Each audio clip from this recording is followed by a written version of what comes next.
Hola a todos, bienvenidos a nuestro canal. Están ya acostumbrados a ver a mí, a mi esposo Alex cada viernes. Afortunadamente, después de mudarse a mi área, apenas se encontró un trabajo y comenzó con su entrenamiento hoy. Todavía les quiero dar un video y acabo de darme cuenta que nunca he hablado en español acerca de por qué hablo español. Si les gusta el video, dale me gusta, compártelo con alguien que quizás necesita un poco de motivación para aprender otro idioma. Comencemos con la historia.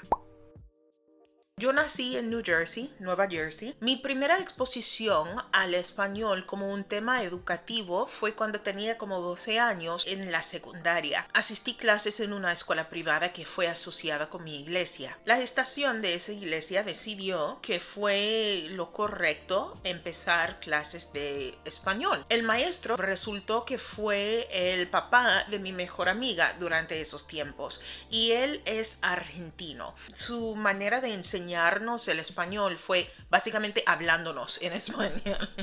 Mi mejor amiga sí lo entendía, otra muchacha en mi clase que era dominicana y ella también lo entendía, pero los demás de nosotros nos quedamos como ¿y qué hacemos? Le voy a llamar profe A, ¿no? Porque su apellido comienza con A. Una cosa que nos hizo el profe A fue asignarnos una sección de lectura y el siguiente día él nos paraba enfrente de la clase para hacernos preguntas sí y no. Y claro que nadie entendía lo que acabo de leer, luego se frustraba porque nadie entendía lo que quiso decir. Un día, solo recuerdo una vez que pasó, me tocó a mí pararme enfrente de la clase y me di cuenta que estaba entendiendo las preguntas del profe A. Y él se dio cuenta también. Así que empezó a hablar de otros temas que habíamos leído. Y yo le contesté, no de forma sí y no, pero me estaba expresando. Y de allí en adelante siempre fue un poco más duro conmigo, como que motivándome a aprender más. Cuando me gradué de esa escuela, la única opción que me quedó fue entrar a una escuela pública, donde todos habían crecido por el mismo sistema, así que ya tenían sus grupos de amigos y todo. O sea, la primera semana fue difícil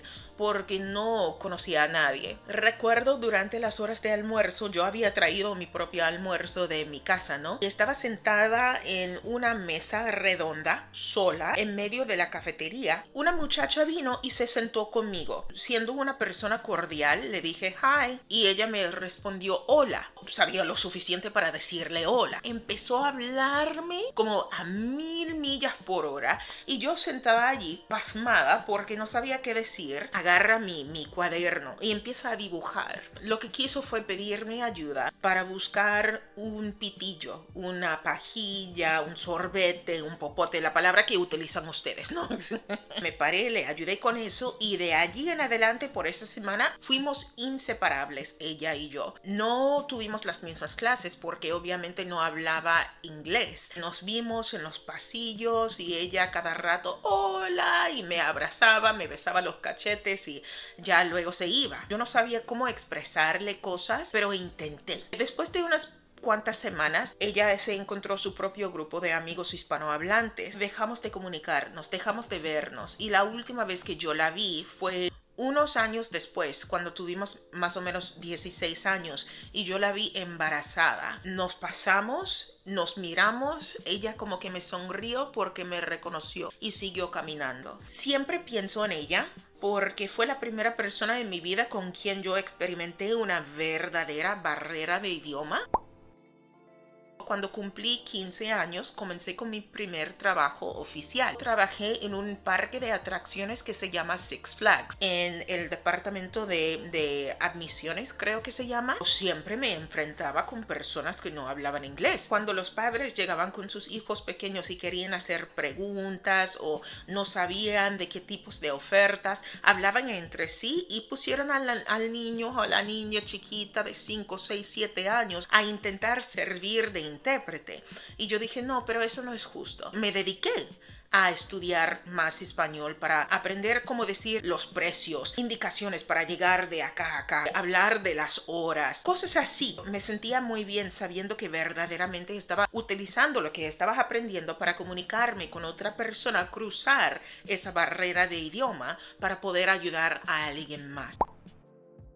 Afortunadamente, cada una de mis maestras fueron de partes diferentes de Latinoamérica, pero la última maestra que tuve, señora Maldonado, cuando tuve 17 años, ella me paró después de una de sus clases. Había estado en la clase de ella por un año ya y me preguntó: ¿alguna vez has pensado en estudiar español cuando te gradúes? Hay una carrera que tú puedes perseguir, que se llama interpretación. Hago dinero por hablar, tan fácil. Llegando a casa, yo me puse a buscar en la computadora y vi interpretación en escuelas, más o menos, en las cortes. No me voy a la casa llorando cada día.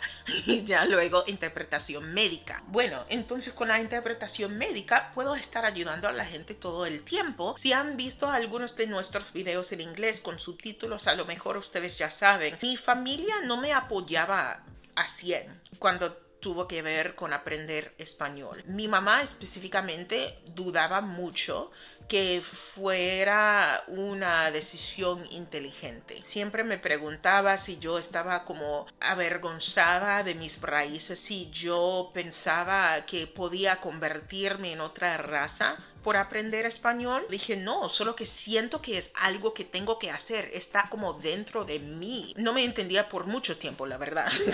Pero mi papá me decía, bueno, si esto es algo que te hace feliz y tú crees verdaderamente que puedes vivir de lo que estás estudiando, hazlo. Porque si te apasiona lo que haces, jamás vas a sentir que estás trabajando cuando te toca trabajar. Yo dije, bueno, sí, eso es cierto. Entonces sigo con el español. Ahora, inspirada por mi posible futuro, yo me gradué del colegio, asistí a una universidad donde tuve otra vez otros maestros de Latinoamérica. Es muy interesante porque cada uno de los maestros que yo he tenido que me han enseñado español han sido de países diferentes. Me ayudó a aprender bien, ¿no? Y no solamente una forma de hablar español. Uno de los requisitos del programa de estudiar español fue que tenías que pasar un tiempo en el extranjero. Y la universidad ya había establecido como vínculos con escuelas o universidades en México y España. Y no me parecía la idea de ir a México ni tampoco a España, porque yo digo, la gente de España habla como españoles y yo voy a trabajar con gente de Latinoamérica. Quiero ir a un lugar donde me pueda mezclar con la gente, donde nadie me distinga como alguien específicamente de los Estados Unidos solo por vista, sin ser tratada como una americana. Y eso fue cuando se me ocurrió la idea de ir a la República Dominicana. La maestra del programa de español también fue mi consejera de estudios. Y ella como que no le parecía mucho la idea de dejarme ir a la República Dominicana. Y me dijo, no, pero no puedes empezar a hablar como ellos. O sea, tienes que pronunciar bien tus palabras. Por fin ella aprobó mi deseo de ir a la República Dominicana. Mi experiencia fue fantástica. Me encantó estar en esa isla, conocer haitianos y dominicanos y convivir al lado de ellos, estudiar al lado de ellos, aprender más de la historia de ese país. Todo fue fascinante para mí. Antes de terminar nuestro semestre, el programa nos dio premios y yo recibí el premio de la persona con el español más mejorado de todo el grupo. Eso fue un orgullo para mí también. Graduándome de allí, me mudé para Georgia, estudié, obtuve mi certificado, pero nadie me quiso contratar de intérprete. Para trabajar de intérprete necesitas experiencia. ¿Tienes experiencia? Ay, cuánto lo siento, no te podemos considerar hasta que tengas experiencia. Y yo me quedé, pero ¿cómo voy a obtener experiencia si nadie me quiere dar la oportunidad? Así que empecé como intérprete voluntaria. Fue una clínica, más como una organización sin fines de lucro, que también era una clínica médica. Después de quizás 3 años de servir de intérprete allí, más trabajar en un ambiente en posiciones bilingües por 7 años, ya estaba como dándome por vencida con la idea de ser intérprete, porque tantos rechazos como que se te llegan al corazón. Nadie te quiere, que todo lo que has gastado, todo lo que has aprendido no sirve para nada. Tuve ofertas para seguir mi carrera profesional en otros ambientes fuera del español y estaba considerando eso. Mi papá me dijo un día, Krista, oremos. Oramos y después de orar, él me dijo, busca posiciones de intérprete en línea. Recuerdo durante mis oraciones yo le dije a Dios, Dios, si tú me das la oportunidad de trabajar en esta carrera, te prometo que te voy a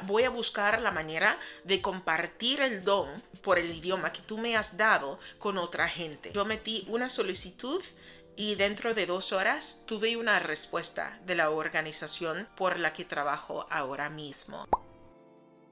Con la iglesia que estaba asistiendo durante ese tiempo, encontré una posible manera de ayudar. Yo me comuniqué con la directora del programa de inglés como segundo idioma. Me dijo, necesitamos asistentes para los maestros de las clases. Así que yo dije, bueno, sí, yo quisiera donar mi tiempo, quisiera ofrecer mi tiempo para ser una asistente. La primera noche de las clases, el maestro que iba a dirigir la clase no vino, nunca vino. Así que me convertí en la maestra de una clase de inglés como segundo idioma para adultos hispanohablantes. Me quedé en ese programa por 5 años. Aparte de la directora, yo fui la única que sabía leer, escribir y hablar español con fluidez. Mis estudios con aprender el idioma como estudiante me ayudaban mucho con conectarme con mis estudiantes, no explicarles los temas de una forma que tenía sentido para ellos. Dejé de enseñar esas clases porque me dieron una promoción en mi trabajo, ya soy supervisora del departamento de interpretación. Me quedaba menos tiempo para hacerlo. Como han visto en otros videos, yo sirvo de intérprete en la iglesia